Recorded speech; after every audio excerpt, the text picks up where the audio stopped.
Good morning, good evening, good afternoon, and in some cases, good night. Welcome to the first virtual Open Networking and Edge Summit.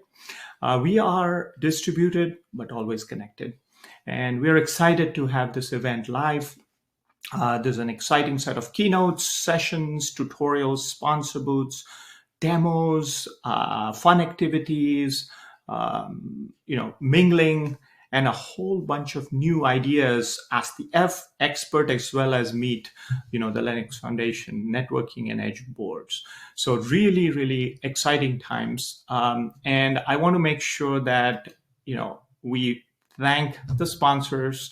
I want to go to the slide here, specifically Cloud Native Networking Computing Foundation, HPE, Huawei, IBM, and then thank LF Events for putting such a low-cost event to the attendees. So really excited. We could not have this possible without the diamond sponsors and obviously our gold and silver sponsors. I also want to talk about the content. It is the richest content ever. And it is very exciting because the topics include networking and edge, telecom, cloud, enterprise, from access, edge, core, infrastructure to applications, and then obviously in the geeky sense, layer 1 through 7 across all industries whose business mandates connectivity. So let's go ahead and get started. I'm going to take a few minutes to talk about the state of networking, and let's look at where we are. The summary of this is what a year. And I think that says it all. But if you ignore the current situation, I think we have a lot that we have accomplished. Over the past 3 years, we have answered 5 very hard questions. And I want to walk you through that very, very quickly. So thank you all for answering that. I know you don't know what the questions are, but give yourself a round of applause. Well, okay, virtual. All right, here you go. The first question that was very important was, why should we go open? And Linux Foundation has released a white paper that you should absolutely download that talks about how vertical industries have really taken advantage of transformation through open source, right? Whether it's telecom at the forefront, automotive, motion pictures, fintech, energy, public health, etc. And the power of speed of innovation, the power of faster time to deploy, all of those things are the reason why people have gone open. And I call it open sourceification. Really exciting times. Take a look at that. That's one thing that we have solved as a community. And then if you look closer to what we do, which is open networking and edge, today we are releasing results of a survey done to our community who are part of open source. And they look at, why do we go open source? And normally 3 years ago, your answer would be, hey, it's cheaper, it's free. But that's not the case anymore. The top reasons why people want to do this is market creation, adoption, acceleration, and really look at the industry influence. Yes, cost is there, but it's a very different set of requirements on why they want to do open source. So we're releasing the survey. Do download it from the web as well. The second question that we have answered as a community was, is it standards or is it open source? 3 years ago, people would ask, should I implement standards or should I use open source as a de facto standard? That's old news. So all the press listening to this, don't worry about it, right? This is all old news. Harmonize was a hot word 3 years ago.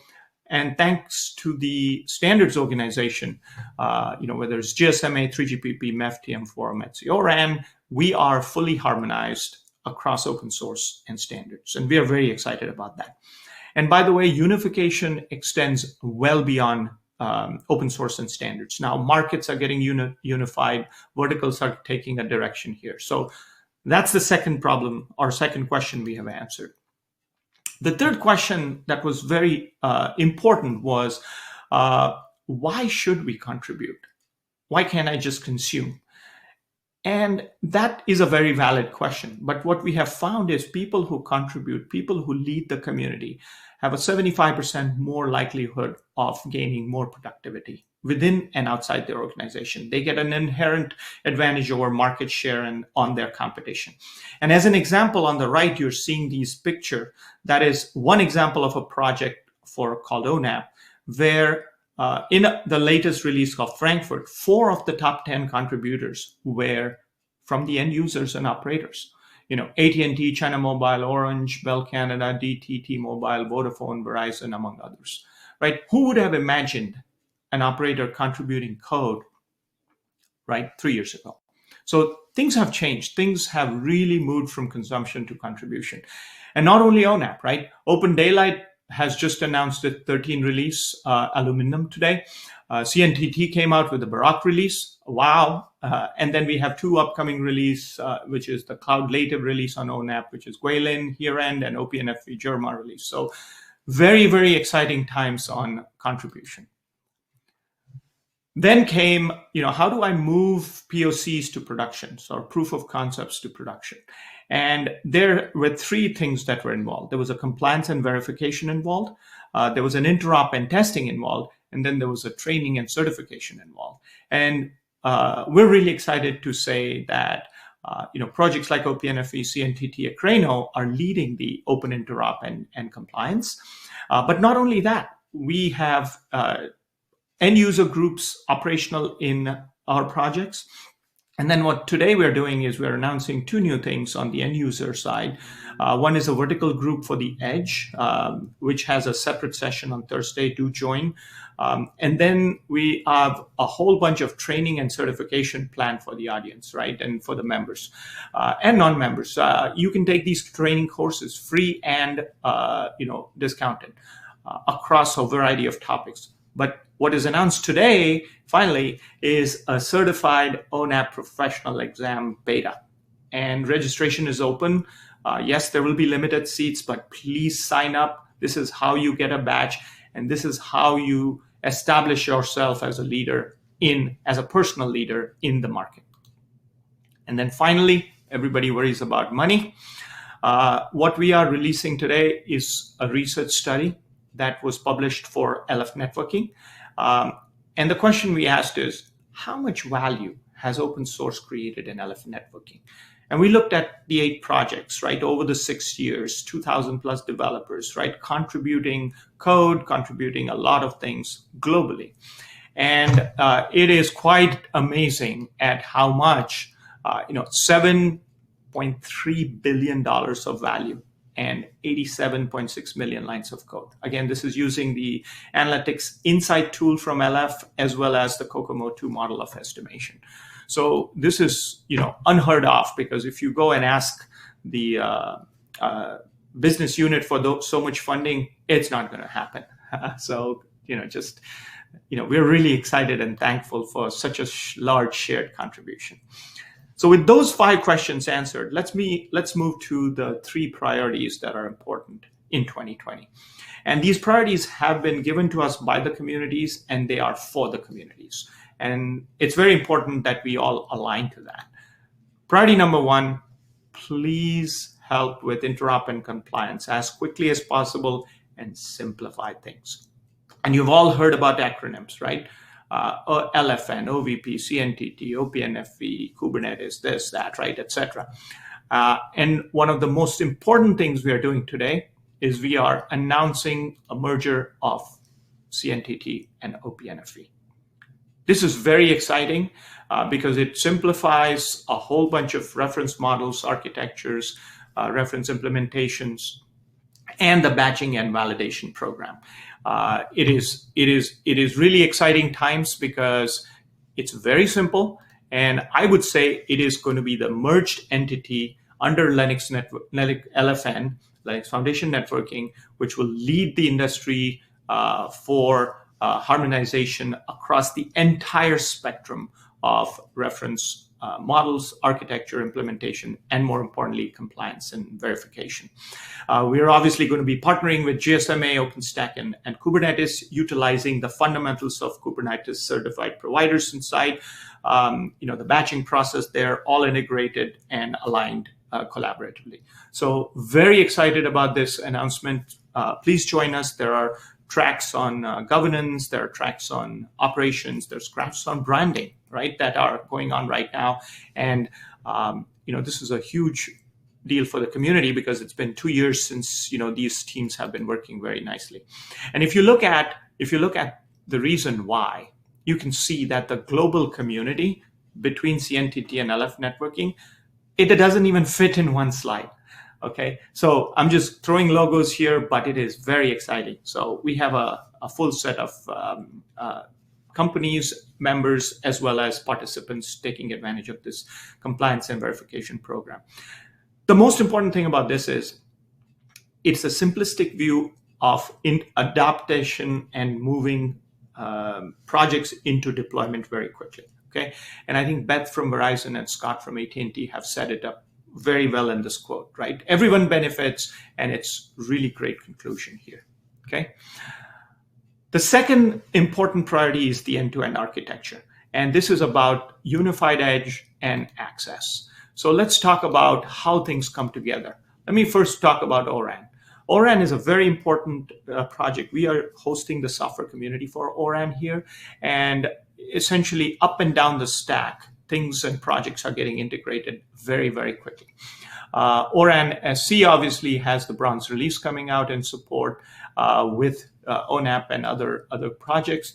And before I talk about some of the other projects, I also want to give a shout out to an upcoming project like XG Villa, which is like a CNF creation, and ODIM, which is infrastructure management. Both projects are getting through wikis establishment, and there will be another interesting part of the overall ecosystem here as well. So let's double click on Edge. And for those of you who have not seen this diagram, I would highly recommend everybody sort of following, using this, because the community has come along and defined the terms very, very nicely and clearly, right? There are two edges, the user edge and service provider edge. One is dedicated and operated, the other one is shared and as a service. The user edge has three types. It's a really constrained IoT type environment. Then there's the gateway types, and then there's an on-prem type data center type environments. All three are type of edges. And then the last mile separates the service provider edge, and it kind of bleeds in. It's not a hard cut. There's access edge and things like that. So we're very excited to host these projects under LF Edge that allows everything from infrastructure to applications, from constrained to service provider edge. And you will hear more about these projects really in the upcoming days. Lots of blueprints, lots of cloud and service provider edge interactions you'll hear about. But we're really excited that the edge is really picking up so well. And not only is it picking up, I would claim that 5G and edge are critical in the next battle. It's 4 times the size of the cloud market, according to several analysts. And the use cases are solidifying, both at a vertical level and at a horizontal level. So we're really excited about the edge. The third priority, and this is extremely critical, and you might have heard and read about it, is how clouds and telecom come together. Okay, and this is very important because 5G, edge, and IoT are fueling this. About a year ago, we had a very simple diagram on how VM architecture and cloud native architecture can coexist. And we are really excited to sort of say that CNCF, Cloud Native Networking Foundation, and LF Networking are working very, very closely, specifically with Kubernetes, on how we move the cloud native telecom forward in the view of a hybrid world with PNF, VNF, CNF. And that's just not just the network applications, it's all cloud native applications. And so with that end, who better than to talk about cloud native than someone who has really shown great leadership here. I want to welcome Amal Fadke, who's the Managing Director of Google Global Telecom Industry at Google Cloud. Amal, are you there? Can we patch you in? I'm here, Arpit. Can you hear me? Yes, yes. So please go ahead. Welcome. Thank you, Arpit. Thank you for this welcome. Thank you for the introduction. Hello, everybody. Welcome to the conference. Um, as Arpit said, we have decided to join LFN, and it's really because we at Google Cloud passionately believe that multi-cloud architectures are going to be the way forward as our industry gets disrupted, reformed, and reshaped. And so, in that context, our view is that open ecosystems, like the ones that RP talked about, are really the way forward for us to converge as opposed to vertically integrated solutions. And so it was natural for us to start engaging on several initiatives, whether it's CNTT, whether it's ONAP, whether it's the VNF certification validation program as they move towards CNF. And then, given our leadership of Kubernetes and open source, it was a really natural fit for us to join LFN. I personally am thrilled to join the board. I am really looking forward to working with this community as we sort of shape this open system going forward. And I think given LFN's collaboration approach in the industry and their leadership in open source, frankly, I'm very excited to see the kind of innovations that are going to come up in the next many weeks and months. So very excited. Thank you, Arpit, for this welcome and looking forward to the next steps. Back to you, Arpit. Thank you, Amal. This is very exciting, and I'm really pleased to say that this is great news for the telecom and networking industry in general. So, welcome. I would say if we go to the usage of Kubernetes in telecommunication, there are several things that need focus. Okay, and I think the importance here is we have to agree that it's not perfect, but tremendous progress has been made. So let me sort of show you. Let's see, why is the slide not advancing? All right, can we? Oh, there you go. Thank you. So there are some challenges that surveys from operators have looked at, and the challenges are networking, obviously, and the performance around a hybrid network. And these are the areas where we welcome communities to solve. And what better than to now go deeper into these areas of onboarding and looking at the cloud and telecom coming together. For those of you who are going to stick with us through the conference, there are some very good demos, right? There's demos on 5G CNFs with ONAP as easy as 1, 2, 3, policy-based ORANs, open time, non-real-time RIC. There's LFN technical meetings coming up in October, et cetera, et cetera. So lots of good things to understand and participate. But before I go into the next level of details, I wanted to introduce a couple of colleagues here who will go and walk you through the demo. So let me introduce Heather Kirksey, who is the VP of Ecosystems at the Linux Foundation, and Amar Kapadia at the CEO of Arna Networks. They will walk you through a cool demo to show what I just talked about, or we just talked about. So, take it on. Heather, welcome.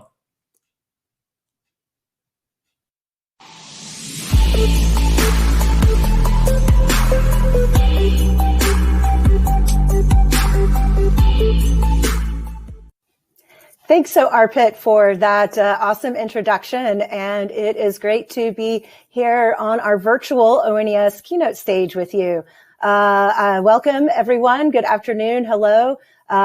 Great to see you all here at our first virtual ONES. And although I really do wish I could be seeing all of you in person, I'm really excited that we do have the opportunity to come together as an ecosystem for networking and being able to hear all the great things folks are doing.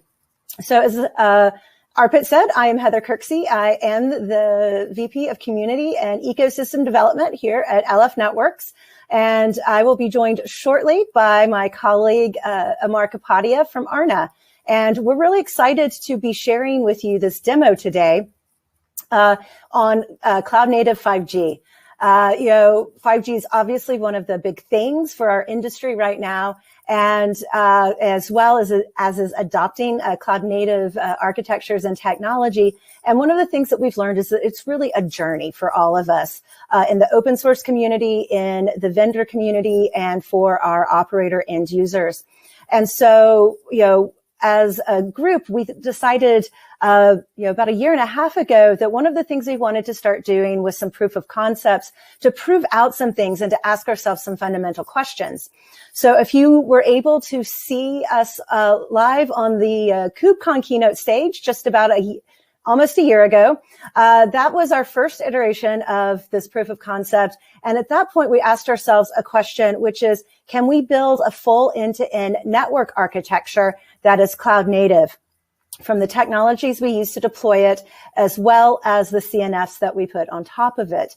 And can we make it compliant with all the 5G specs? And will it be a real enough network that we can actually send some actual content across it? So that was the goal that we set ourselves for last year.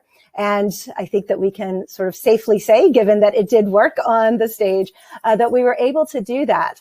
But as we talked to each other, one of the things that we realized was we had another fundamental question to ask. As we start to think about real life and deployment and operations of 5G, obviously just getting a network out there, getting some applications on that network, although a really hard, sort of initial fundamental problem to solve, is not the only problem, because we need to talk about onboarding multiple CNFs. We need to talk about integrating in with our service orchestrator. We need to make sure that we can integrate with Mano and with the OSS, BSS in our backends, because that's how these networks are really going to be deployed and used. That's how they're going to be used in an operator environment. So obviously the next thing we needed to do was integrate sort of the infrastructure with ONAP. And, make sure that we could integrate with ONAP in a cloud native way with these cloud native applications. And so that was the sort of overall question that we asked ourselves at the beginning of this process. And, to go back to what Arpit was saying earlier in terms of the three really important themes that we're really looking at, as an organization and as an ecosystem. Obviously, this is 5G. We're looking at 5G networks and 5G applications. And then also that end-to-end system view, right? We created an end-to-end network last time, but that's really not the end-to-end system that you need. So getting this integration between things like our network infra and our service orchestration is really important. So that end-to-end piece is there. And then obviously the interoperability and the ensuring that a multi-vendor environment is something that can be done by us in the industry being important. One of the great things, and I'll go into more detail about this in a bit, is that we have hardware, software platforms, software applications from multiple vendors across multiple labs. And so, it really gets to those three key things we were trying to do this year as a larger organization as well. So with that sort of top line goal, we had three sort of sub goals that we were trying to accomplish. One is to onboard a 5G core, to onboard 5G core cloud native functions and using ONAP code. Second is to demonstrate deployment of 5GC next generation firewall onto Kubernetes with a software defined network fabric. And then third of all, to use an emulator to simulate the radio pieces of the network so that we could validate that the entire thing really was functioning. All right. So, I think most folks are aware that there is some migration that is needed as we go from our sort of, where we launched with NFV with a very, very VM-centric infrastructure to start embracing cloud native. Obviously, there's a lot more to embracing cloud native than just using Kubernetes or containerizing your applications. There are things like CI/CD and agile development, but we really wanted to focus here on sort of the software infrastructure and the cloud native infrastructure. Also keeping in mind that especially for us in the telecom industry, where legacy never goes away, we're never going to, or not for some time at least, going to move away from VNFs, so that we need a hybrid infrastructure that can really support our VNFs as well as these new CNFs that we have coming on board. And so, with this, ONAP is a great sort of piece of software to be using in this. It was designed to be multi-VIM from the very beginning and multi-VNFM. So we are able, within the context of ONAP, to bring Kubernetes along and alongside its existing support of OpenStack to add in support of Kubernetes. So you can deploy workloads onto OpenStack. You can deploy workloads either to your Kubernetes edge or to your Kubernetes core. ONAP itself also supports multiple design time tools for your applications. It supports Heat for your OpenStack applications. It supports Tosca, and it also supports Helm, a technology that we are using from our siblings over at CNCF and that great community. And, it continues to be standards compliant. And there's also a great deal of control loop functionality, analytics functionality, inventory functionality. So all of that's there in ONAP to support the cloud native functionality as we make this transition. So to get into a little bit more detail about our proof of concept itself, we have two labs that we connected. One being a lab where we were deploying our 5G core and where we had our radio network simulation in Montreal, and one where we were deploying the control plane in New Hampshire, hosted by UNH IOL, and connecting those by a software-defined fabric running over the public cloud. Okay, now digging a little bit deeper into that topology and architecture. As I mentioned, we do have a lab deployed in Montreal. And as you can see on this diagram, that is where we've got the 5G simulated radio, both the UE and the GMB provided by Rebecca. And then we've got an entire 5G core with all of those 3GPP compliant capabilities that define the 5G core, as well as a firewall. And then we are using a software-defined SD-WAN fabric to connect that lab into our UNH IOL lab, where we have got the control plane and the ONAP distro. And one of the nice things about this, too, is in a real 5G network, you're going to have multiple distributed places. You're going to put different workloads in different places in your network and environment. And we're able to do that here. So we are testing out some of those real life operational workload placement capabilities and showing how to connect those with a real life production ready software defined fabric. So getting into our software stack and hardware stack and how we built that up. As I just mentioned, we have lab infrastructure brought to us by Kaloom and UNH IOL. And one of the nice things too, obviously ONAP has been one of the focus areas of this demo, but we wanted to remain in contact with the folks defining things like the infrastructure. And one good thing to note is that these labs are CNTT compliant labs. So we're keeping up with that compliance and interactivity and interoperability work that CNTT has been bringing to the table. Continuing to work with our OPNFV brethren and folks over at the TUG.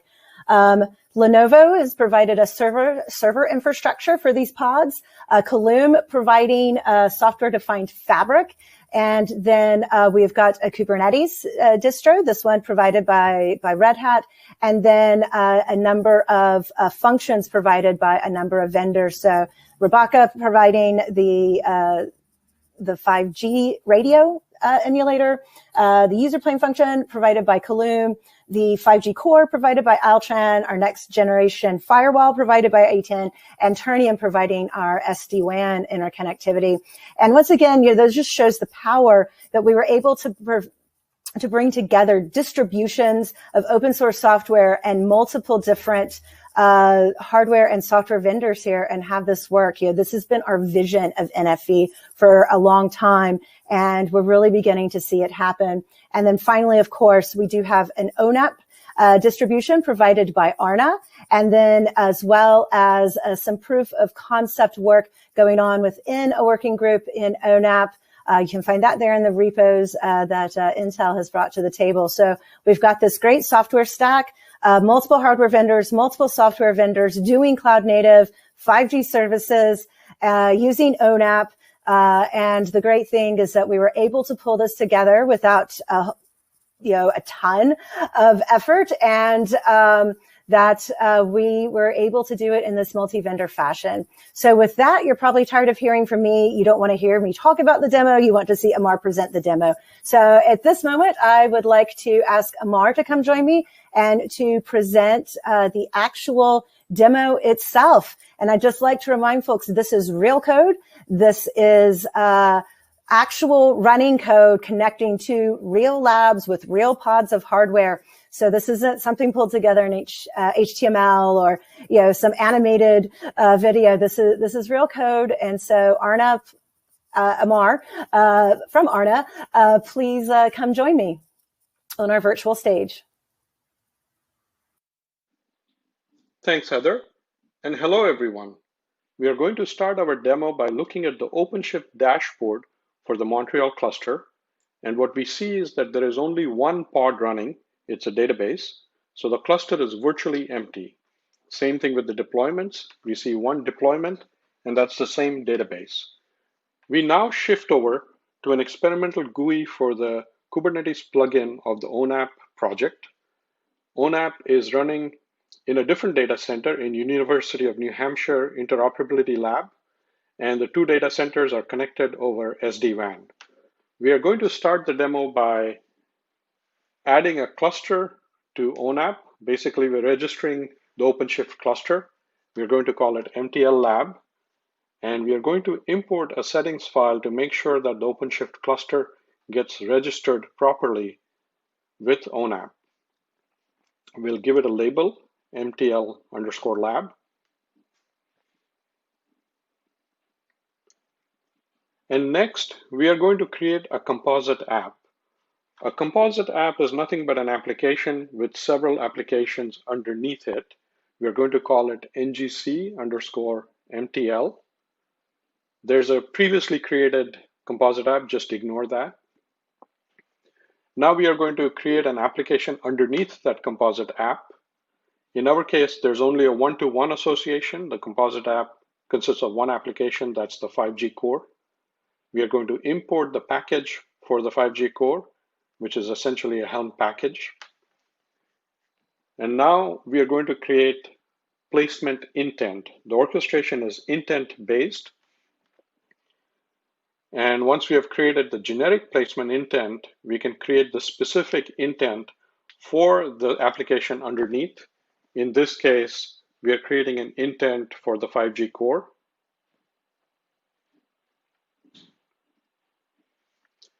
Now that we have created the service or the composite app, we can deploy it. And this next step is exactly that. We are going to deploy the composite app. So we are creating a deployment intent group.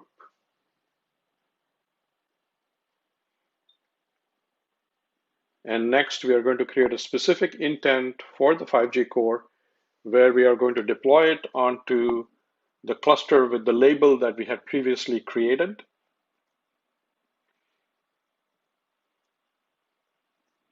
Okay, great.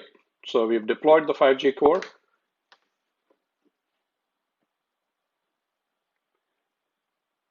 And we go back to the OpenShift dashboard. And what we see now is instead of one pod, there are 32 pods there, including all the 5G core services. So the 5G core has come up successfully. As you know, the UPF is a PNF, and this shows you the Colume management interface. In addition to the UPF, it shows the entire software-driven fabric. You can see the different interfaces, N3, N4, N6, as defined by 3GPP. And you can see the UPF connected via a set of network elements. In this dashboard, we see more details. We see details of the N3 interface that connects the RAN to the UPF. Now we are going to do end-to-end testing. This is a GUI for a UE and G-Node-B emulator test tool. It's called ABOT. Now we have another instance of the 5G core running in the UNH lab, and we are actually going to do the testing against that. We are going to run only 2 tests today. The first test is UE connection request. So that test is running right now, as you see, and it passed successfully. The next test we are going to run is a UE session establishment.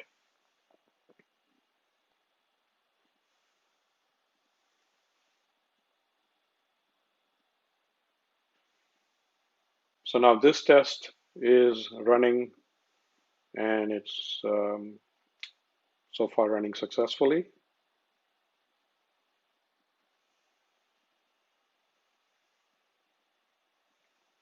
We are going to see the overall results: 46 tests passed, none failed. And last but not the least, we are going to see a ladder diagram of all the different interactions between the G-Node-B and the different CNFs that happened and how things passed successfully. So this concludes our demo. And now back to you, Heather.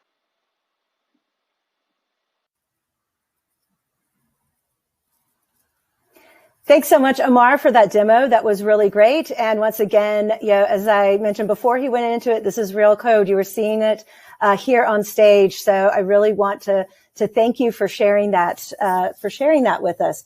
And then the big question is, this was a great proof of concept. So, I hope that we've inspired you to want to get involved. And so let's talk a little bit about what's next and how you can get involved. So first off, as I said, we have done this demo in 3 stages. The first one, we asked ourselves a fundamental question about the network infrastructure. This time we asked ourselves a fundamental question about ONAP integration and onboarding of CNFs. And the next big question that we want to ask ourselves is to bring in radio and RAN onboarding into this, because that really does take it to a full system. And we really want to start engaging with network slicing, because we know that's going to be a really important network management technique for all of the operators going forward out there. So if you're interested in that phase 3 proof of concepting, please go to this URL. I often, after I show these things on stages, have people come up to me and say, hey, why wasn't I involved? Can I do this in the future? This is how you get involved. It's open to everyone. This is power of open source. Please come join us and give of your time and resources. Also, once again, this was a proof of concept, and we have a number of mainline code activities going on that impact this, and which we leveraged to build this demo, and that we hope to leverage for building future proofs of concept. So please, if you are interested in the direction of Cloud Native for ONAP, please come join the ONAP technical community. If you are interested in getting involved in the work in OPNFV or any of our SDN controller projects or our data plane projects within LFN, please, you can see all of those projects there at our LF networking site. So please come join those projects and help us create the actual mainline open source code. CNTT is defining the architecture and requirements for conformance and for overall architecture for Cloud Native in their R2 work stream. So if you're interested in that and you're more of a requirements, standards, or specification architect person, please come join that work. And then finally, where the rubber hits the road for a lot of us is in our compliance and verification testing. We have an entire Cloud Native OVP stream, so you can find information there. And then just a shout out to our great partners over at CNCF, without whom a lot of this technology would not exist. And if you're interested in joining their telecom user working group, you can see that information as well. And then I do want to end finally with another shout out of thanks to all of our partners who pulled this together. You can see this is about 12 organizations here. If I'm counting correctly, I'm doing that in real time, so it might be slightly off, but everyone was able to come and collaborate across their organizational boundaries. And that is the power of open source. It's the power of open source projects. And it is the power of our communities that we are able to do this. So please come collaborate with us, and a round of applause virtually to the folks who did this for this round. They gave of them their time, they gave of themselves, and they were able to make sure we were able to show this to you today. So thanks so much. Please enjoy the rest of ONES. Please use the opportunity to do some virtual networking and head to our booth where we've got a version of this in the demo, in our demo booth for LF networking and LF Edge Pavilion, and have a great rest of your show.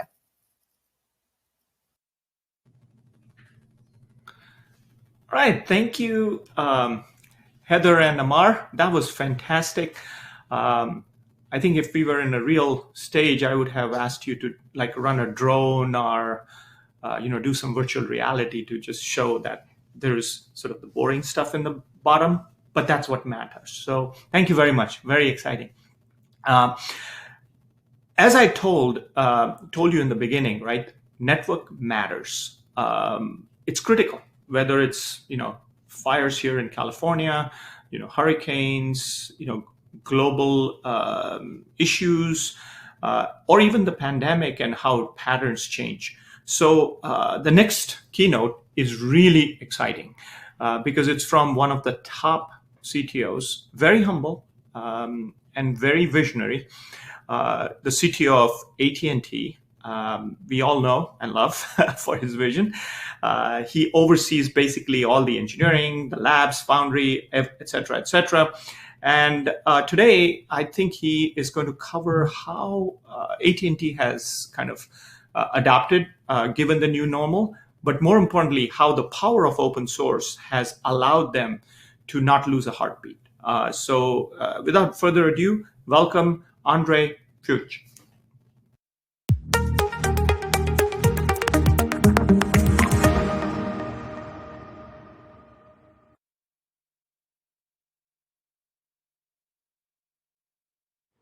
Thanks, Arpit. I'm happy to be here virtually with all of you today. You know, COVID-19 has without a doubt changed the world. The engines of commerce and the rhythms of our daily lives have been flipped on their heads. But one thing has remained unchanged. That's AT&T's commitment to keeping our customers connected. And the work we do at AT&T is critical to millions of people, businesses, and first responders. No pressure, right? You know, 6 months into COVID, and I am really proud to say that our network withstood the test of time, moving the American workforce out of busy metropolitan buildings and transitioning to supporting them from their new home-based offices that are far more widespread.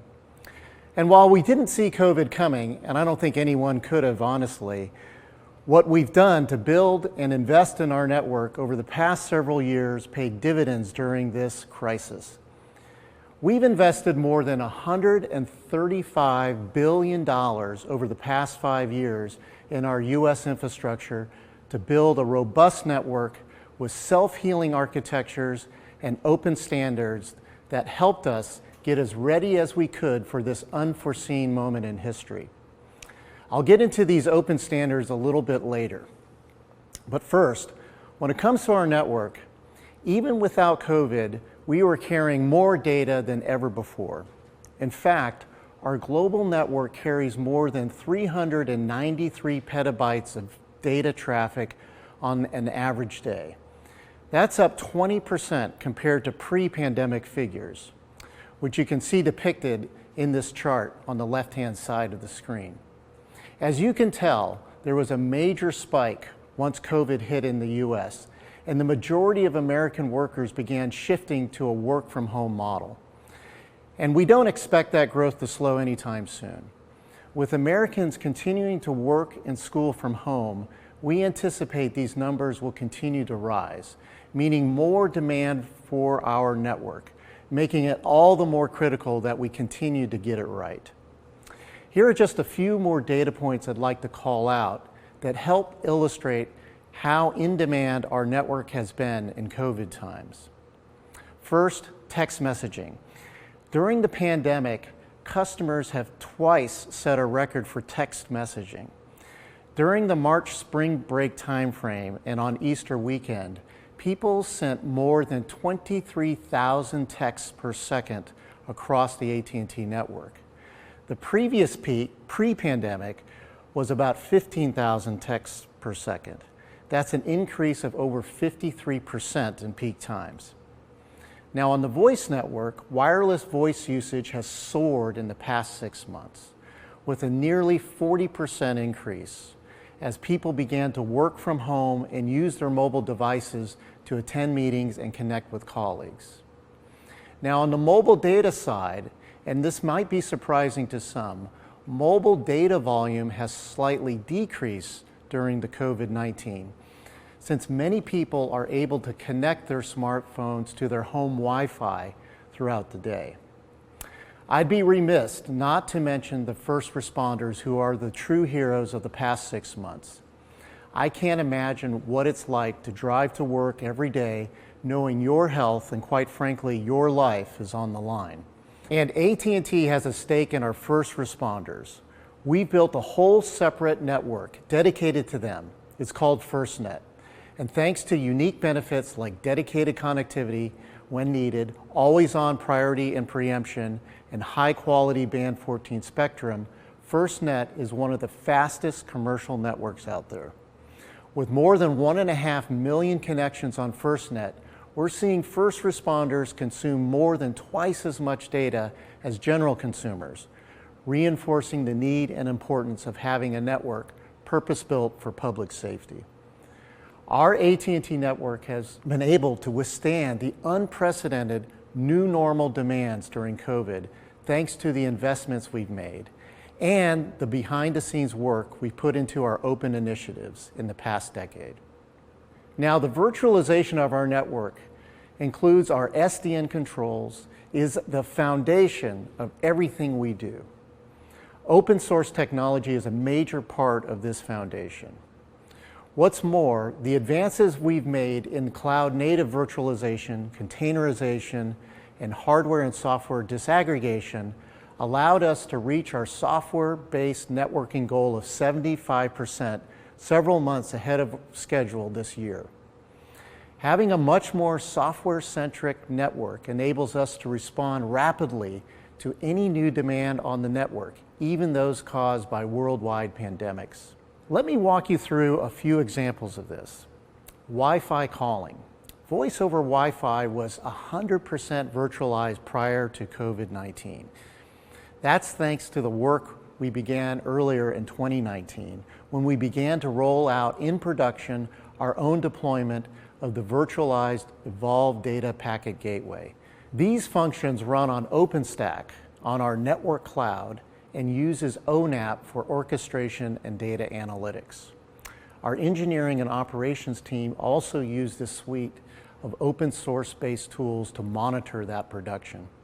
And I'm so thankful for the work we've put into this platform before the pandemic, because what we saw in the first few months of the COVID crisis is that Wi-Fi calling peaked over 105% and averaged 90% higher than pre-COVID levels. Not surprisingly, the average call duration was over 75% longer than pre-COVID. The virtualization of this service allowed us to maintain the control and connection levels our customers have come to expect.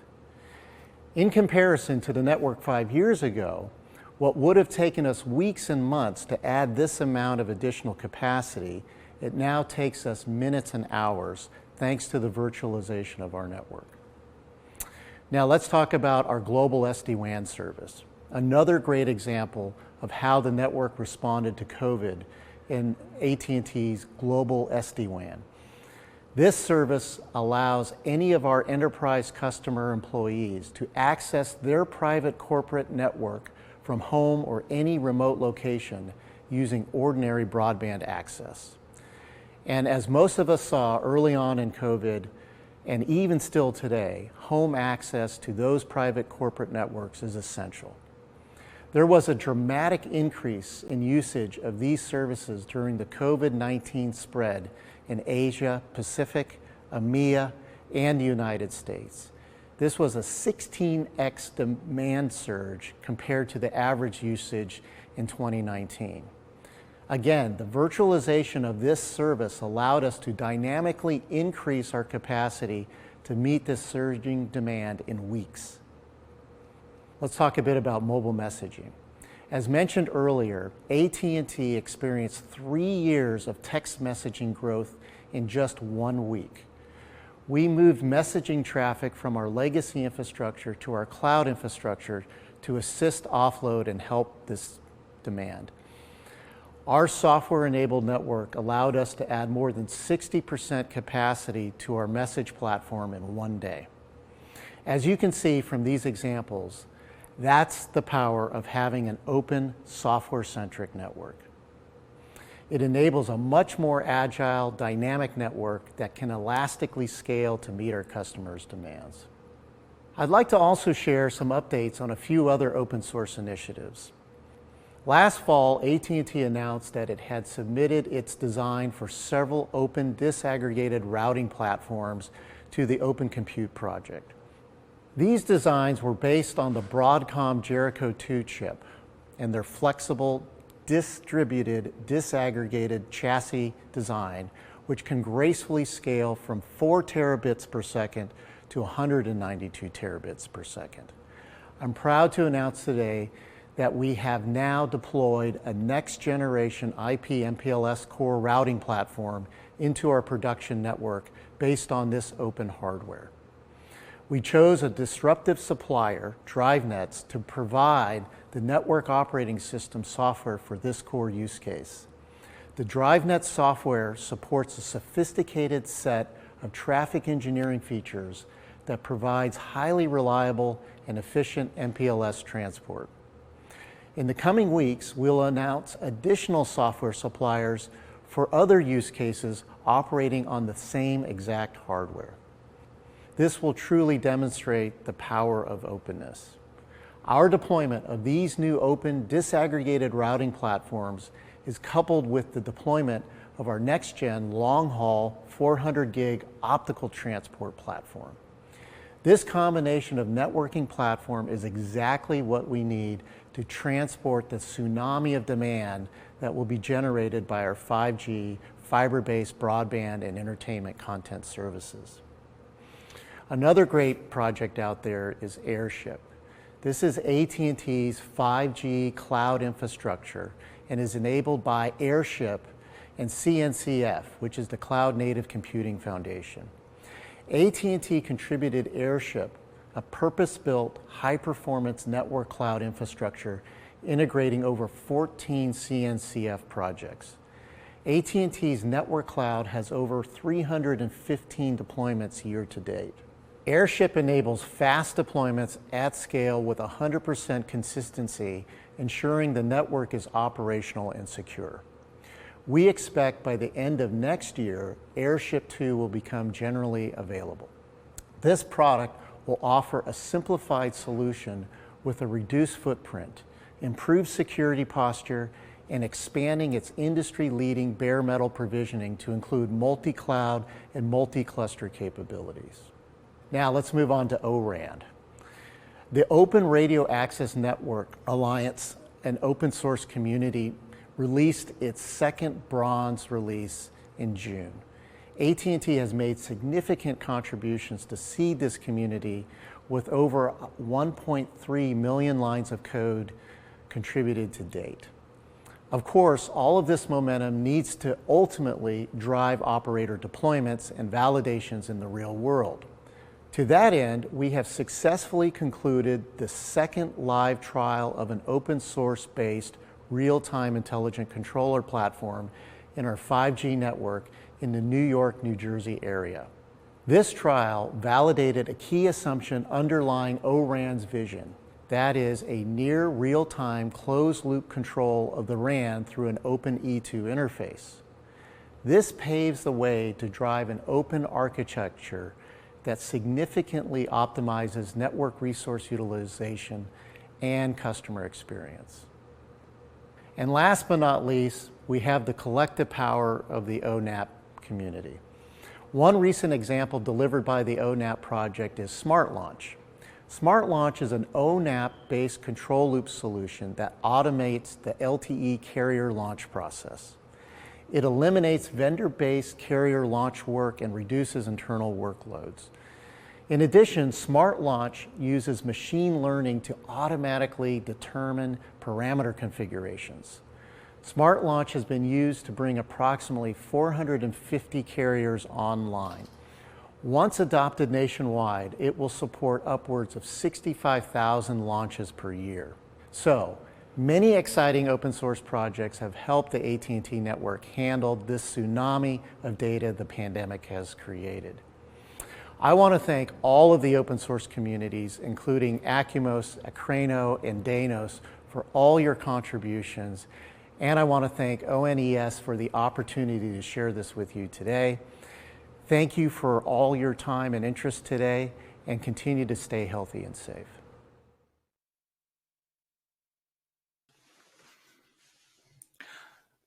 Oh, wow.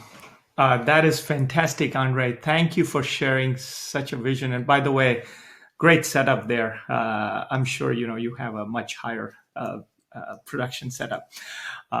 Thank you. And by the way, just to keep moving things along, I have the only branding I have is a clock behind me, just to make sure that we are on time and moving forward. Again, standardized to East Coast time. But let's talk about the next keynote. And this is very exciting because these are two foundations within the Linux Foundation, CNCF and LFN. And I have the honor of introducing my colleague, Priyanka Sharma, who's the general manager of CNCF. She was at GitLab prior to that. And, she will be covering how CNCF, its project, including Kubernetes, as well as the entire ecosystem, is gearing up and collaborating with the networking community to help the telecom providers forward. So without further ado, welcome, Priyanka.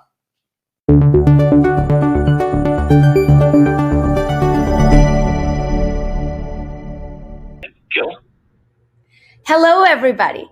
Thank you for that warm welcome, Arpit. I really appreciate it.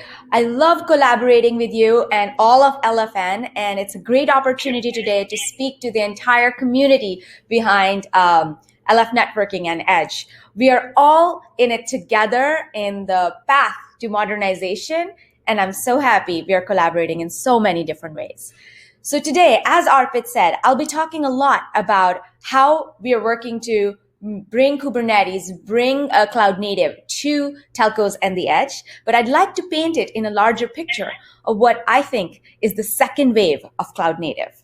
So I'm going to be moving slides and talking, so hang in there. So this is my agenda today. As I said, we'll talk a little bit about the cloud native story and what our drivers of success have been, and then go into the second wave of cloud native where we are so tightly coupled is the wrong word, so tightly integrating and working closely with Linux Foundation networking, and provide you with some tidbits of what's going on, and then share some other sessions that you can go to get more detailed information. So just a little bit about myself. I am the general manager for CNCF, as Arpit mentioned, and I have a long history with cloud native. I got involved with the foundation in the very beginning with the third project that joined it called Open Tracing. So as a project contributor, I spent a lot of time with end users in the community discussing technology topics around observability of large-scale distributed systems. My topic of the day in that time was distributed tracing. And that remains close to my heart. And I'm sorry for being such a dork. And from there, as Arpit mentioned, I worked at GitLab, again, focused on cloud native. And now here I am. It really feels like a coming of home for me to be in this role, to be working alongside all of you. Just FYI, for us to keep in touch beyond this keynote, I spend way too much time on Twitter, and that's my handle. So you can reach me at any time. My direct messages are open, and you can directly tweet me there. So first things first, I have to say, huge congratulations to OPNFV and CNTT for joining. This is great for the community. Clarity, consistency, and camaraderie. These are the three things I see when I hear about the merger. I think it'll make things much more clear for people on how to move forward. It'll be more consistent, and we'll all do it with camaraderie, having fun along the way. Congratulations, Arpit, Heather, and everybody else involved. So let's talk a little bit about the cloud native story.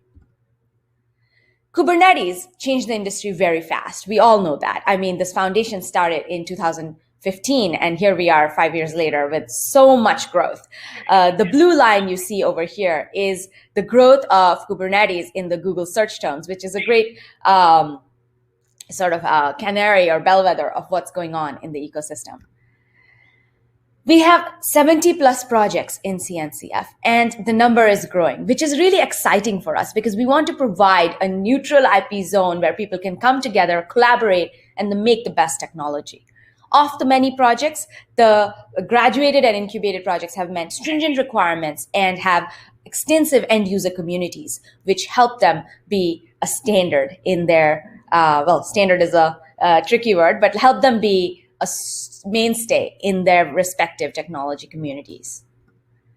We have a lot of members, as you all know, and all the world's hyperscalers are part of our membership. They're end users around the world, and we cover multiple geographies. We are a truly global community of doers. We are Cloud Native, which is the community of doers. Oh, wait, this one go next. Sorry, just figuring out my slides here. Apologies. So, for some reason, I don't see the slides updating on the big screen here, but they are updating when I move them. So I'm going to hope that that is happening. Well, we have the ecosystem accelerating at all times. And right now we have over 145 end user companies. End users are the mainstay of Cloud Native, and they are joining us in droves. There's a lot of movement in our ecosystem in terms of people getting acquired, big companies finding value in having Cloud Native companies join them to offer more distributed systems oriented offerings. I'd like to take a quick second here and double check that folks are able to see the correct slide that I have on. Can someone let me know? So the slide that should be there is about acceleration of the ecosystem.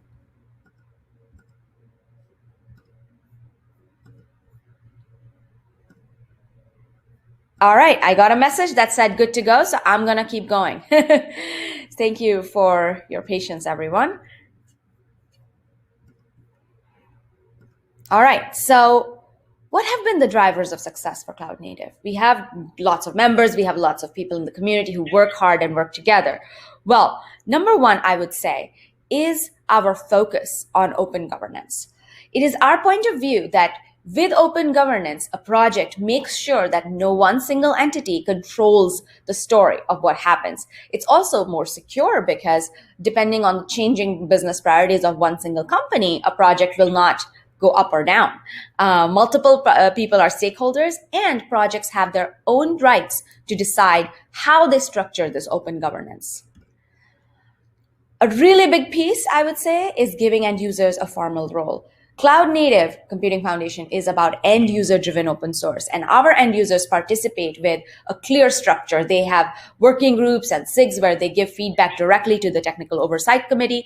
They participate in the governing board. They are present everywhere, and we are taking feedback, working alongside them. And sometimes they even collaborate and send in projects of their own, such as what we recently got with Backstage from Spotify and Tremor from Wayfair. These are brand new projects compared to Envoy from Lyft and Jaeger from Uber, which are all end user companies developing great software and giving back to the ecosystem. So another factor that kind of combines to that is that we allow for project experimentation.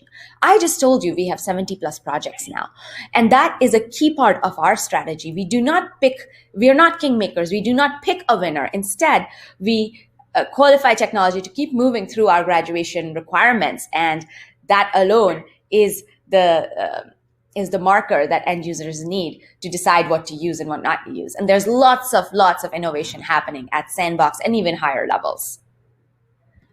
We're a global community, lots of people from lots of countries. Our events thank you to LF Events, we have been able to run in various continents, have brought on people from Asia Pac, Europe, Americas, and on a smaller scale from Latin America and Africa. And it will only keep growing, COVID or no COVID, because thankfully we have a virtual option now. What's going to be the case moving forward? Well, let me tell you that we will always be the foundation of doers that focuses on end user driven open source. We are helping developers up level their skills. We're helping them with training, with certifications, and we plan to continue enabling the ecosystem right like that. At the end of the day, a lot of innovation happens here, and we aim to make that stay the case for a long time to come. So with all that good news, let me talk about the second wave of cloud native. Interestingly, the second wave has been propelled in some ways by the impact of the coronavirus. As we heard from Andre's amazing keynote just a few minutes ago, the volume of activity online is increasing. They had so many more text messages. They had so much longer phone calls happening. Similarly, web scale companies are seeing that much more traffic. Workflows that used to be offline are now online, and that just leads to people needing more compute power. With more cloud computing comes more cloud native, and we have seen tremendous growth. With growth comes complexity. Security is just as important, if not more so, in this current environment. And the rise of DevSecOps is in the second wave of cloud native. When you think of DevOps, that's developers and operations coming closer together. And DevSecOps is the same thing, but with security. Now, things are where people collaborate, whether they're developers, security professional, or operations. We are breaking silos because that is the way to go when you are modernizing. The multi-cloud needs are also growing a lot and are part of the second wave of cloud native. As Amol mentioned in his talk, multi-cloud is the way to go. One specific provider cannot service all needs, and we have to be ready to support with Kubernetes as the platform layer, how people are going to manage workloads across different clouds with different kinds of technology stacks, etc. And then finally, which the point that probably relates most to all of you, is the proliferation of 5G and edge devices. This is all part of the future as we move forward. So I'm going to double down onto the topic of telcos and the edge for us for the purposes of this keynote. The telcos are going cloud native for some very simple, straightforward business reasons. Everybody needs improved resiliency. They want availability. They want to ship faster and better at the same time. And telcos are no exception. There's a higher demand for something that is multi-cloud and works across the board. There's so many reasons for which telcos are moving to cloud native. And I have to say, good choice, you all. Now, as we think about why Kubernetes has been the catalyst for this move that you are now making, it's because of the way it's architected. It is extremely evolvable, it's extremely extendable, and very resilient. So when we think in the telco world, how can Kubernetes play the biggest role? Well, let's talk about cloud native network functions. Heather and Arpit have both brought them up already. So I believe that you have a baseline of interpretation. But at the end of the day, a cloud native network function is built on cloud native principles with microservices, with resiliency and decoupled architecture baked in. Now, I apologize, sorry. Apologize, my keynote slides are just kind of messing it up a little bit. Now, there's various reasons for us to think about how we're going to do things moving forward. And this keynote is by no means meant to be the definitive stance of exactly what's going to happen. This space is very evolving, and we're working closely with Linux Foundation Networking to define the answers. But let us talk a little bit about best practices. Arpit shared this diagram with you, and I think it's extremely helpful for folks as they think about the architecture when it changes from virtual networking functions to cloud native networking functions. This keynote is not meant to go in the details, as I said, but I am going to leave you with some information that you can look at in the slides later on about what can be, branded as a CNF, but may not meet the requirements of all you amazing companies trying to service your customers with the best cloud native technology. It is in all of our best interests to avoid the pitfalls of the not so great cloud native network functions. And the LFN plus CNCF promise to you is that we will bring you a gold standard CNF that will have the right properties of observability, of resiliency, of visibility, and help you get the job done. Keeping in mind, as Heather said, the very complex software story that telcos have, because they've been technology companies for a lot longer than many of us have even existed. This CNF is always going to be based on the Kubernetes conformance program, which makes sure that anything using Kubernetes is certified to be meeting the base requirements that make it the same as the main Kubernetes project. And I'm really excited that we'll work together to make sure that happens. And any certification, et cetera, that comes out of LFN, CNCF will be based on this. There are many certified Kubernetes providers out there already, so we have good best practices to look at. At the end of the day, watch the space for more on conformance and certifications coming soon your way. Now let's talk very briefly about cloud native on the edge.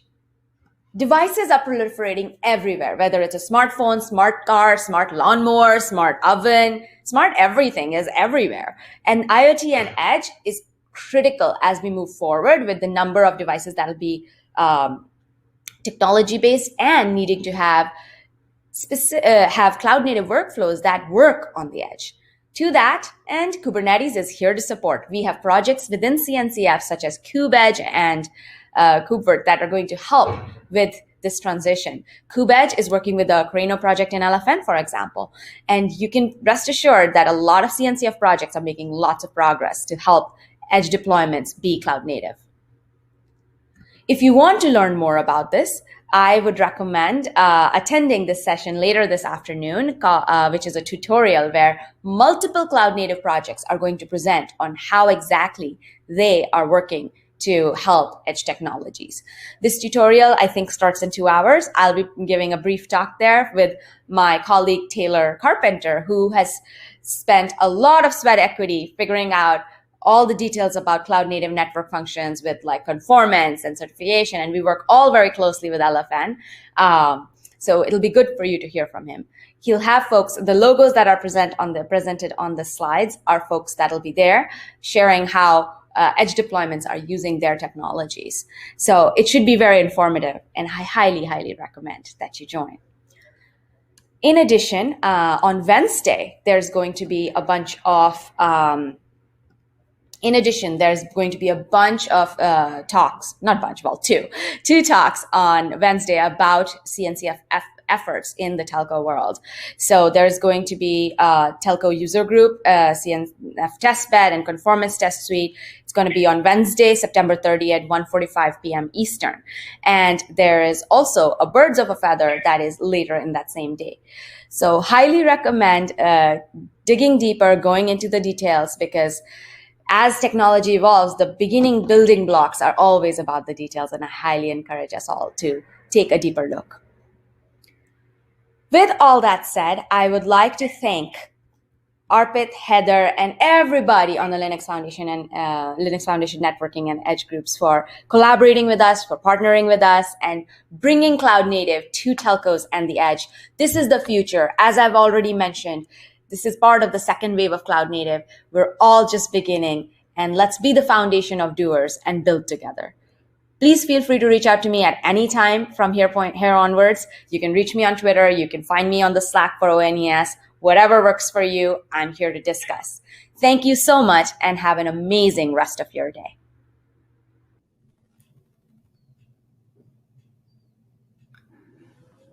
Thank you, Priyanka. And this is very exciting. Looking forward to the collaboration. Great times here. Next, we have one of the other CTOs from an operator who has been a visionary for quite some time and a very good friend, Justin Daschete.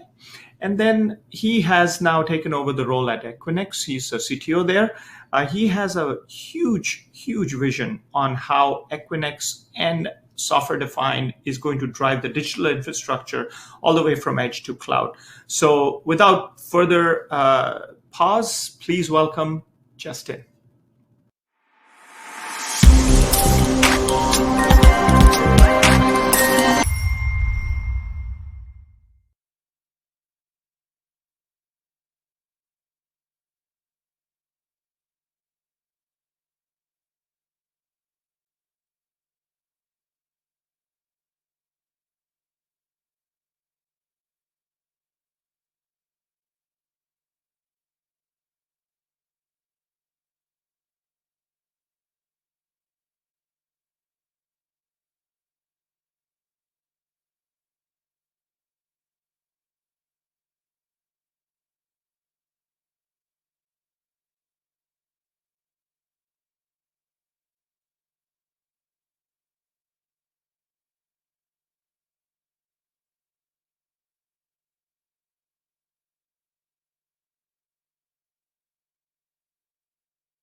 Hello. Justin, I don't believe we have your audio. Can the platform team look at it? Must be some mute somewhere. Please let me know when you are ready. But a couple of things I want to highlight as Justin walks through this. The first is clearly, live things like this do happen. And so, just bear with us. It's probably the last keynote. What I'll do is I'll try and bring up things that I'm going to talk about after Justin's presentation right now. So here's the thing. Today it's kind of very exciting because there's going to be booths of both sponsors as well as demos from LF Networking and LF Edge. There are very, very cool demos, and there are real people standing behind the demos, so you can interact actually both on the platform and the sponsor showcase, as well as LF Edge and LFN Pavilion. So please visit them during the business hours, or at least the allocated time slot, so that demo managers can answer your questions.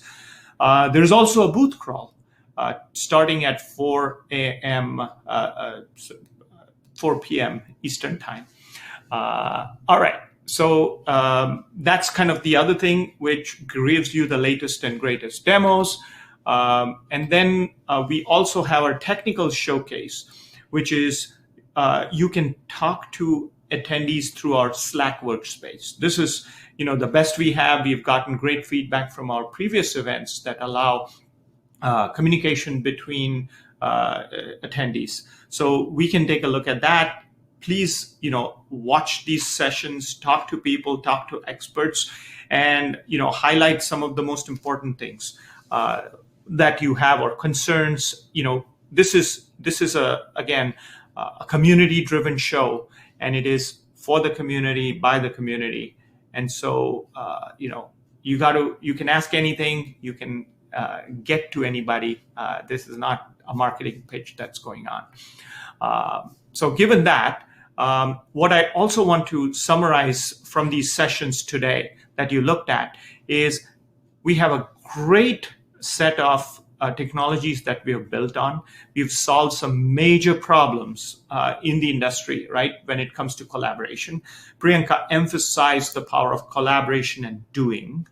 So if you're not already, members of Linux Foundation or LFN or any of these fundamental organization, the power of shared investment that creates technology for your use is significant. Meanwhile, also note that the end users, which in a telco world are operators, in an IoT and an edge world are from different verticals, whether it's healthcare, whether it's manufacturing, which, by the way, is a significant driver of edge deployments, and especially in the constrained IIoT environment.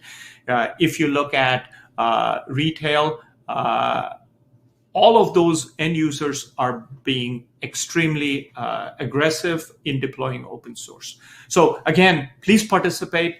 And I believe, are we ready to try Justin again? If hopefully we have debugged in real time. I'm going to pause right. Okay, am I good to go?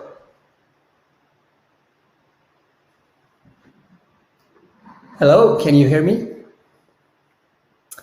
Okay, great.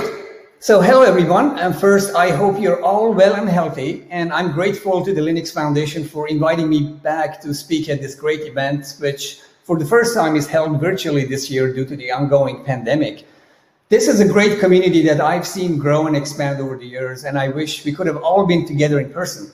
Today, I'm connecting from home, though thanks to technology and the underlying digital infrastructure supporting these collaborative tools for a global audience, this is as good as it gets and feels almost as real as meeting in person.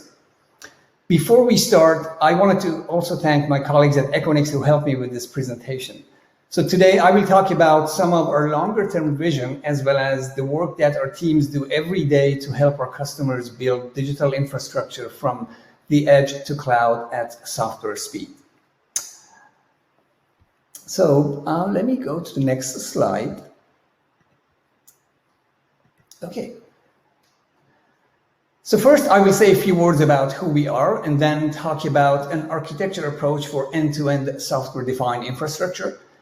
I will then follow on with two use cases of distributed hybrid multi-cloud, namely 5G and mobile edge and distributed AI. And finally, I will touch upon some of our involvement in the open source community and our collaboration efforts within 5G and edge ecosystems. So who is Equinix? Equinix was founded in the early days of internet, and our founders put a lot of careful thought into the Equinix name, which still stands for what we have always offered: equal access, neutrality, and interconnection. And our logo, the fortress, symbolizes a stronghold where assets, both physical and digital, are guarded and interconnected.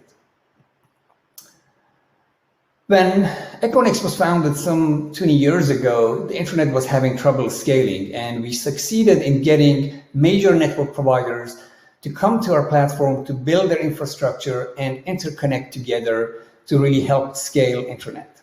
And then content providers soon followed to get better access to broadband consumers. And today, all five of the world's largest websites use Equinix. And then we saw the growth of the financial ecosystem as the stock market moved from manual to electronic trading, where every millisecond matters. Equinix is now in the world's 20 leading financial markets. Next, cloud service providers began to populate our ecosystem, and today our platform delivers over 40% of cloud on-ramp connectivity globally. And we continue to see a continued growth of the enterprise ecosystem on our platform because of the digital transformation that is happening in every industry. So if you buy groceries online, use a video conferencing app, stream videos, or do electronic payments, chances are that we are enabling you to do so as the digital infrastructure underneath the covers. Today, we have over 210 data centers globally, and we have built a global software-defined network to connect our locations together. Almost 10,000 customers are interconnecting directly and privately using our platform with no other network provider involved, some 370,000 times. We support the bulk of the global internet traffic exchange, and we have a number of edge solutions, including NFV-based edge networking capabilities, as well as bare metal as a service with our recent acquisition of Packet. And these capabilities today are API-based and can be orchestrated and delivered as a service with a pay-as-you-go model. One of the many things that the global pandemic has brought to light is the importance of digital infrastructure. And the New York Stock Exchange opened in March without its trading floor for the first time in over 200 years. And for the history of Equinix that I covered earlier, because the financial ecosystem is predominantly digital today, the floor closure itself had little, if any, impact on the operation of the $28 trillion stock market. And during these uncertain times, we're also seeing that a wide range of collaboration and productivity applications that have played an essential role in business continuity are experiencing explosive demand, in some cases 30x growth. And these applications are expanding their reach as well as their cloud and co-location server capacity to be able to serve customers and remote workers. And Zoom being a great example of such applications leveraging Equinix. But beyond these examples, as applications are deployed in an increasingly distributed fashion, they rely even more on infrastructure that can support and offer self-provisioning, auto-scaling, and self-healing capabilities. And we believe that the only way to deliver these at scale is through software. So how do we make sure that our view of a software-defined infrastructure can keep pace with the evolving technologies and customer needs? First and foremost, we believe that our infrastructure is getting deployed in a more and more distributed way, from the edge to cloud. And what we're trying to enable is to make sure that developers can focus on developing code and shipping their code and not worry about the specific aspects of managing and deploying a hybrid multi-cloud. But we are also seeing that increasingly customers are looking at their options in order to build the best of the breed infrastructure from components from hybrid, on-prem and colo kind of infrastructure, as well as selection of a number of capabilities from different clouds. But also, we're saying that in order to achieve this vision, we need to have capabilities that really provide a global visibility and control plane and orchestration capabilities to manage this end-to-end kind of hybrid multi-cloud infrastructure. And as we heard from previous speakers, cloud native is really the de facto kind of deployment model of choice today, and it is becoming a framework for developing reliable and scalable software and modern software architecture stacks. So in summary, our view is that anything that can be automated should be automated from the edge to core and across every layer of the stack. So let's put this in context a little bit. This framework summarizes much of the thinking that we currently have on our architecture for an end-to-end full stack software-defined architecture. And it starts with building real-time observability into the state of the infrastructure and then leveraging that data, possibly augmented with additional insights from machine learning and AI, which can then be pushed to the control and software programmability and capability of the infrastructure so that the desired state of the infrastructure can be pushed down through programmatic interfaces. So now let me spend a few minutes to put this in context. We really view that infrastructure, as I mentioned, has to be viewed holistically across the stacks, from data center all the way to networking, to virtual networking, to server hardware, as well as compute. And in this view, you can see that in order to achieve this vision, you need to have APIs that can provide abstraction to all those layers from the edge to cloud. Let me bring my next slide here, apologies. So in summary, there is really four range of capabilities that we need to build here. One is around the infrastructure itself, which today is really going through a lot of changes in terms of the technologies available, the disaggregation models, and the open source, including open hardware capabilities that are becoming available. Then the discipline of building real-time observability across your entire infrastructure and for every single component of the infrastructure, that in itself is a very interesting engineering discipline. And then building those software programmability hooks or interfaces, and then finally orchestration, which should happen really leveraging software and cloud native technologies.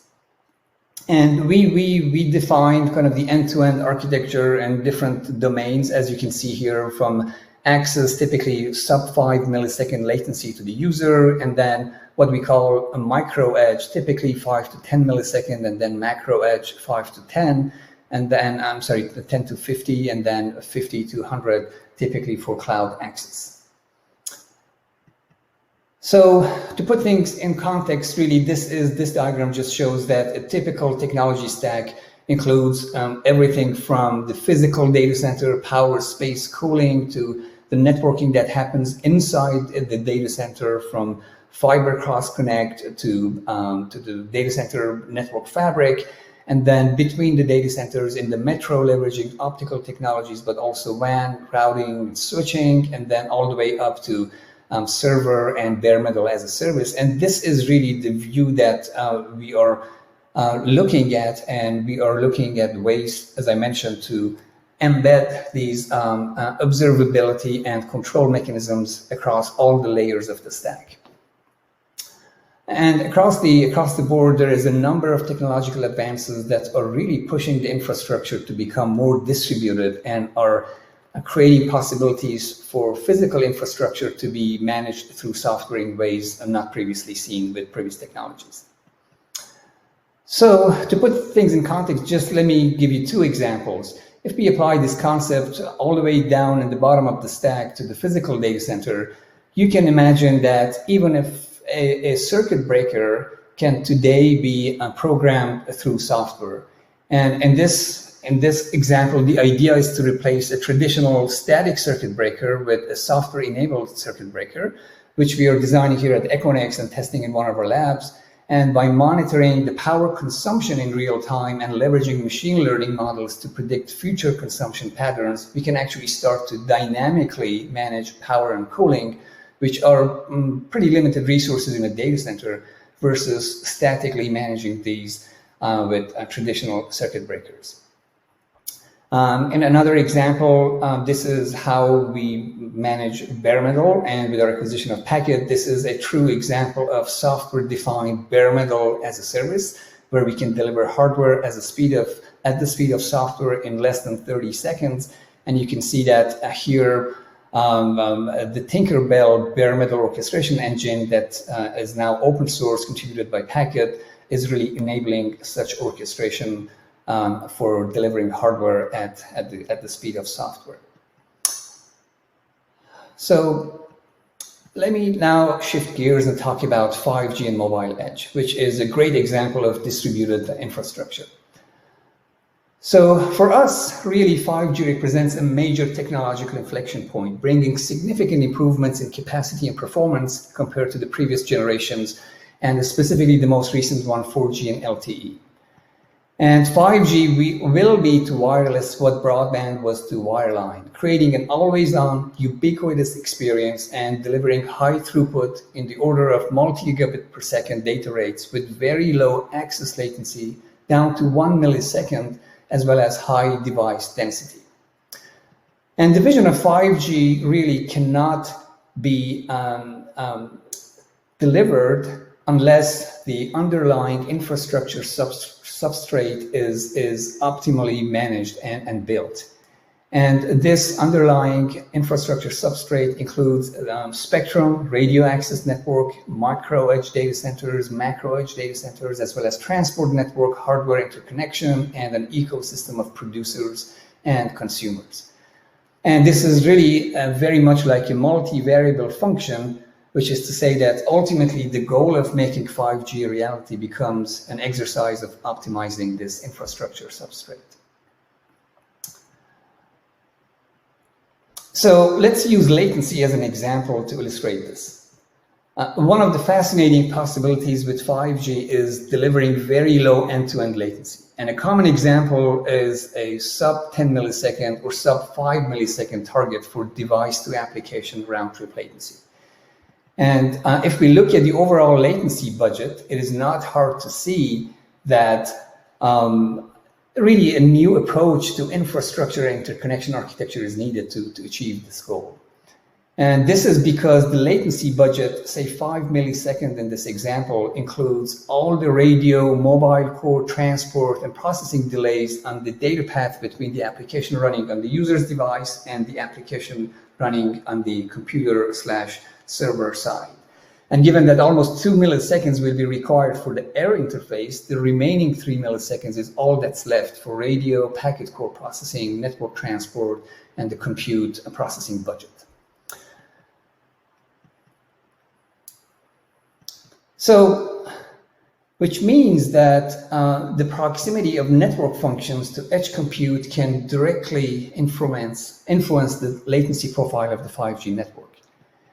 And for example, co-locating together the CRAN, 5G core, and edge computing functions can result in the ability to support low latency use cases, but also co-locating these functions in a modern, reliable data center at the edge can add ultra reliability features to low latency capabilities.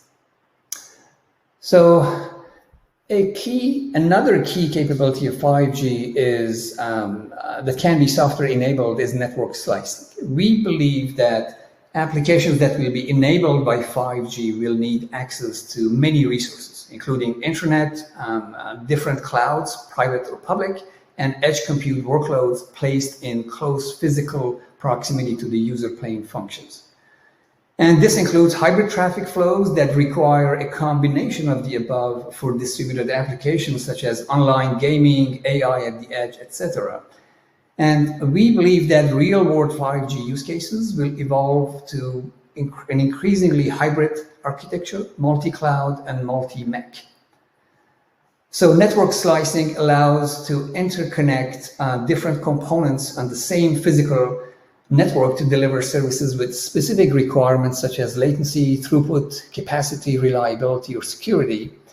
And this could be a network slice to access multiple instances of edge compute from the same or different providers, or possibly interconnection to one or multiple clouds. And we are working on use cases and architectures that really enable such use cases. We are in discussions with a number of players, and we have a lab at Equinix that I'm going to talk about later. So if you're interested in collaborating, please join us. We're also involved in the LF Edge that I will cover in a second.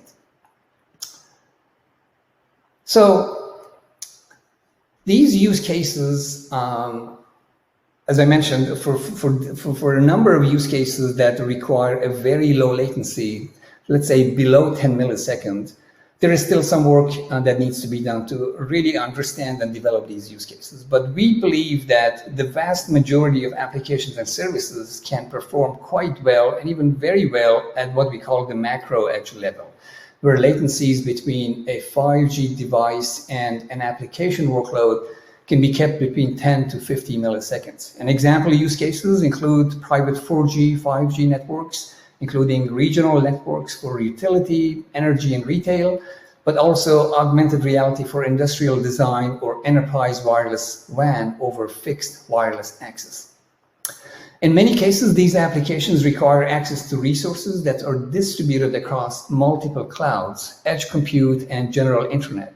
And we at Equinix believe that our existing richly interconnected macro data centers can offer a suitable platform for deploying 5G infrastructure, including user plane functions and enabling traffic breakout and interconnection to the rich ecosystem of provider and consumer platforms.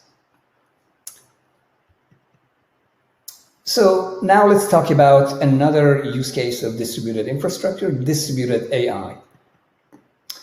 So AI per se is not a new concept, but with advances in machine learning and deep learning, AI is now transforming virtually every industry, just like electricity did some 100 years ago. And the amount of compute used in the largest AI training runs today has been increasing exponentially. And it's been doubling almost every 3.5 months versus the 2-year doubling period of Moore's Law, which held for almost 40 years. And this is a typical simplified view of an AI workload, and where data is being generated, typically from multiple sources that can be in the cloud or on IoT devices or anywhere in the network. And then there's a level of pre-processing that's typically done, and then there's a lot of compute and processing that needs to happen to build those training models and fine-tune them and test them until we get to the kind of prediction stage, which is called inference in the AI terminology.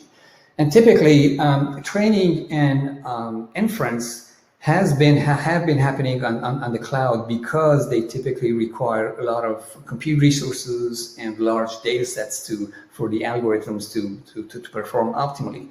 But because of a number of technological trends, but also requirements from user side, we see that AI is really moving from the edge to from the cloud to the edge, or at least a portion of AI infrastructure.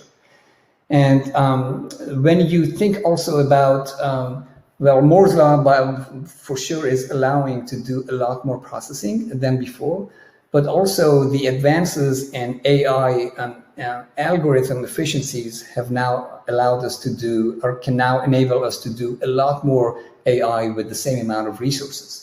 So when you put all of that together, this is just to say that AI can now be really deployed in a number of tiers of infrastructure, obviously the cloud, but also increasingly at the macro edge where training can be effectively performed, but also inference can be done at the macro edge level, but also micro edge, smaller data centers that have smaller kind of power kind of capabilities, but obviously on the device as well, increasingly there is a lot of inference going on. And I personally believe that 5G will also create new possibilities because the amount of data that can be pushed from these devices to the network and back will increase with 5G.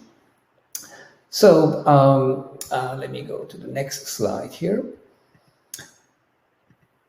And really some of the architectural considerations in terms of where is the best place to run training and inference depends on the questions of security, privacy, cost, performance, but also availability of your AI use case. With that, let me shift gears, and just before I do that, I just wanted to also kind of mention that we are working on similar capabilities for building an orchestration layer to bring all these pieces together and really create an environment where developers can come to Platform Equinix and deploy and manage their AI as a service infrastructure in a distributed way through software. So, in conclusion, I want to talk about some of the work that we are doing in the industry and collaborating and our collaboration with players in the 5G and edge space. First, we are an active member of the Linux Foundation. We have been a member for quite a few years within the LF Edge, which we joined last year as a premier member. We have a seat on the governing board, but also we are the technical lead for the public cloud edge interface blueprint, as well as a member of the technical steering committee for Project Keynote. And we cannot be more pleased with the level of collaboration and thought leadership that this organization is really delivering and helping the community to understand better the use cases across the range of hardware and software platform providers. LF Networking, we have been a silver member for some time, and we are increasing our efforts to hopefully work with the community to help take ONAP to the next level. We're very pleased to hear that Google has joined at the top level membership today. And with CNCF, we joined as a gold member last year, second top membership level. And through our history with Packet, we have been an active member and have been making quite a few contributions there. And finally, on the 5G and edge space, we have announced some time ago that we are launching a lab or a proof of concept or a sandbox place in our InfoMart location campus in Dallas. And the goal here is really to create an open environment to allow players across the entire stack to come and understand and try the different use cases of hybrid multi-cloud or anything that is of interest and leverage the ecosystem that is already in place at Equinix. But also beyond that, we announced last week that we are enabling Rakuten as the digital infrastructure provider for their global service rollout plans. But also we announced a collaboration with Nokia for the global IoT platform and edge enablement. So with that, I would like to invite all of you, this is a great community, to come together and work together on these use cases to really help drive these trends and requirements to the next level. So with that, thank you very much for your time. Continue to stay healthy and well. Thank you. Thank you, Justin. Really exciting times from Equinix, and looking forward to your leadership. So with that, we conclude our keynote sessions. We're a few minutes over audio issues, but short break. The sessions start exactly at 2 p.m. Eastern Standard Time. So take a quick break. Don't miss out on some of the rich content. Thank you for joining the keynotes today. Looking forward to the keynotes tomorrow morning. Thank you.